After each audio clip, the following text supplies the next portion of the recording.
Hello friends, स्वागत है आपका आपके अपने लीगल चैनल सोच प्रहार में। दोस्तों, आज की इस वीडियो में बहुत ही प्रैक्टिकल चीज़ मैं आपको बताने वाला हूँ। ये पूरा वीडियो अंत तक आपके लिए बहुत लाभदायक सिद्ध होने वाला है। इसका कोई भी पॉइंट आपने मिस नहीं करना है। स्पेशली देखिए, बहुत सारे लोग हैं जिनके ऊपर अभी अभी प्रोसीडिंग शुरू हुई हैं या शुरू होने वाली हैं, और स्टार्टिंग में इतना ज़्यादा डर होता है कि आदमी को समझ में नहीं आता कि मैं क्या करूँ। लोग अपनी बात को बताने से पहले रोने लगते हैं। उसके पीछे कारण ये होता है कि पुलिस वाले फ़ोन कर रहे होते हैं आपके घर पे और आपको कह रहे होते हैं कि आप अपने पूरे के पूरे परिवार के साथ यहाँ पर इतनी तारीख को उपस्थित हो जाओ, कल ही आ जाओ, आज ही आ जाओ। कई बार ऐसा होता है और आपको ये समझ में नहीं आ रही होती कि आप वहाँ पर जाएं तो कहीं ऐसा ना हो कि आपके साथ कुछ गलत हो जाए। ये भी हो सकता है कि सामने वाली पार्टी ने वहाँ पर कुछ मैनेज किया हो चीज़ों को। ये भी हो सकता है क्योंकि प्लेस उनका है, आपका प्लेस नहीं है, आपको बहुत दूर से वहाँ पर जाना पड़ रहा है, तो आपको कुछ भी पता नहीं होता। फिर आपको तरह तरह की गाइडेंस भी मिलती हैं, तरह तरह की नॉलेज गूगल या यूट्यूब पे भी मिलती है कि भाई हम इसमें कोई बेल ले लें या कोई स्टे ले लें या कुछ कर लें, क्या कर लें, कुछ समझ में आता नहीं है। और तरह तरह की ओपिनियन के बाद आदमी कंफ्यूज हो जाता है, उसको पता ही नहीं चलता कि करना क्या है। अब देखिए, ऐसे मामलों में जब पुलिस आपको बुलाए आपको क्या करना चाहिए, वही हमारा इस वीडियो का आज का सार है। देखिए, अभी मैं आपको एक उदाहरण से इसको समझाता हूँ। अभी क्या हुआ, हमारे क्लाइंट है बैंगलोर में, उनके ऊपर एक FIR दर्ज हुई देहरादून में। यहाँ से पुलिस वाले ने उनके व्हाट्सएप पर एक नोटिस भेज दिया कि भाई आपके खिलाफ ये FIR है। हालांकि उस नोटिस में FIR नंबर तक नहीं है, केवल इस धारा के अंतर्गत है और आप मेरे समक्ष जो है 7 दिन के अंदर अंदर उपस्थित हो जाएं। ये एक नोटिस उनके सबके मोबाइल पे भेज दिया। चलो, इतना हो गया। इसके बाद फिर लगातार फ़ोन करता जा रहा है, 1 फ़ोन 2 फ़ोन 3 फ़ोन करता ही जा रहा है। अब वो बेचारे परेशान हो गए, घबरा गए, डर गए। अंत में उन्होंने मेरे को मैसेज डाला कि सर मुझे क्या करना है। मैंने कहा फ़ोन एक भी नहीं उठाना है, बिल्कुल उठाने की ज़रूरत नहीं है। जब आपने एक बार उठा लिया, बातचीत कर ली, अब क्यों आपको हैरेस कर रहा है। तो उनसे मैंने कहा कि मैं इससे खुद बात करूंगा, आपने कुछ नहीं करना, कोई फ़ोन नहीं उठाना। उन्होंने सेम किया, कोई फ़ोन नहीं उठाया। अब दोस्तों, वो 7 दिन के अंदर अंदर उपस्थित होने वाला, बैंगलोर यहाँ तो है नहीं, 2500-3000 किलोमीटर दूरी पड़ती है।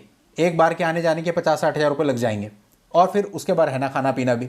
तो दोस्तों, हमने पार्टी को बिल्कुल मना कर दिया कि जो आपका जो शेड्यूल है, जिस पे आपको यहाँ पे आना है, उसी पे आप आएंगे, उससे पहले आपको आने की ज़रूरत नहीं है। और जब मैंने आईओ को कॉल मिलाया तो बात करी उसने, मैंने कहा जी इतनी तारीख को वो लोग आएंगे।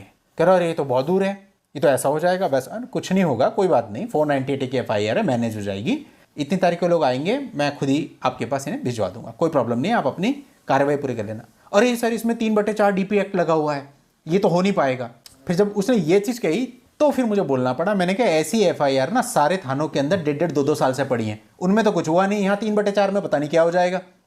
फिर जाकर के वो डाउन हुआ, क्या ठीक है चलो भेज देना। कहने का मतलब है कि पुलिस केवल आपको डराने का काम करती है ऐसी FIR में, जहाँ पर आपको बोला जाता है कि तुरंत अपेयर हो जाओ। अरे भैया, 498 है और ये 3/4 DP एक्ट और 323 की FIR 1-1 साल तक थानों में पड़ी रहती है, चार्जशीट फाइल नहीं करते, तब कुछ नहीं होता। और जब किसी को बुलाना है इतना दूर से 50-60 हज़ार रुपये खर्च करके, वो यहाँ पे आ जाए। और इसके बाद का मेरा स्टेप ये था कि अब भी नहीं मानेगा इतना बोलने के बाद, तो उसको मैंने यही बोलना था कि भैया तेरे हाथ में जो है वो कर ले। और अगर हम देखें प्रैक्टिकल लेवल पे तो क्या कर सकता था, कुछ भी नहीं कर सकता था। क्या कर लेगा, चार्जशीट तो फाइल करेगा, इससे ज़्यादा तो कुछ नहीं कर सकता। पर दोस्तों, ऐसा होता नहीं है, ये केवल एक प्रेशर बनाने का गेम होता है। जब इनको वापस पता चलता है कि शेर को सवा शेर मिल गया, उसके बाद ये अपने आप चुप हो जाते हैं।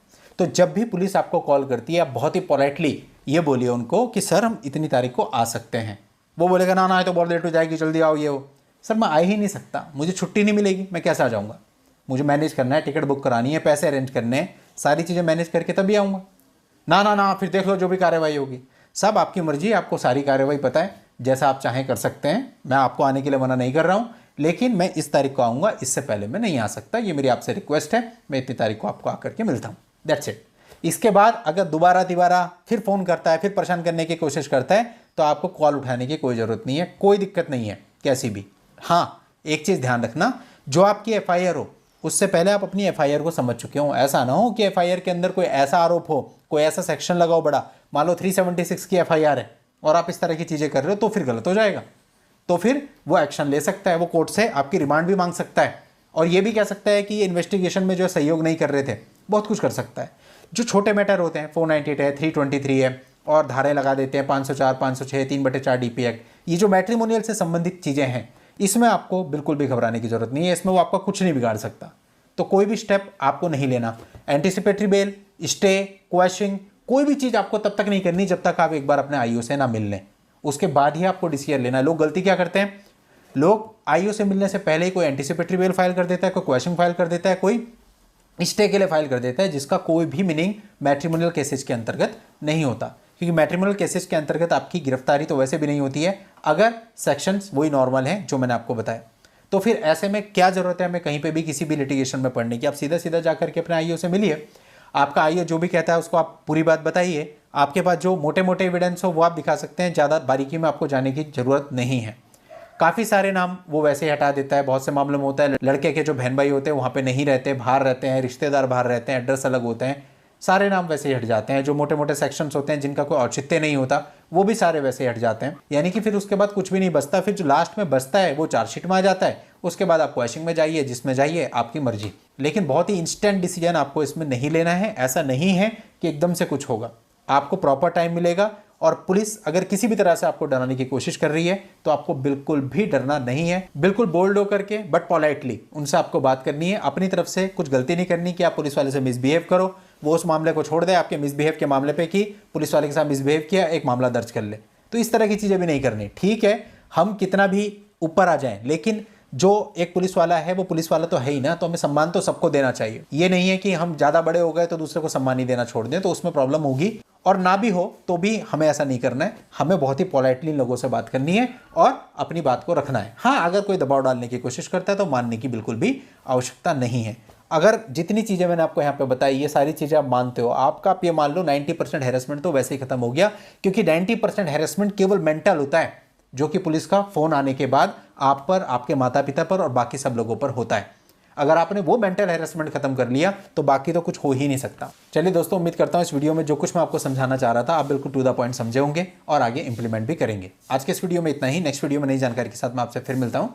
तब तक के लिए good bye and thank you for watching. Take care.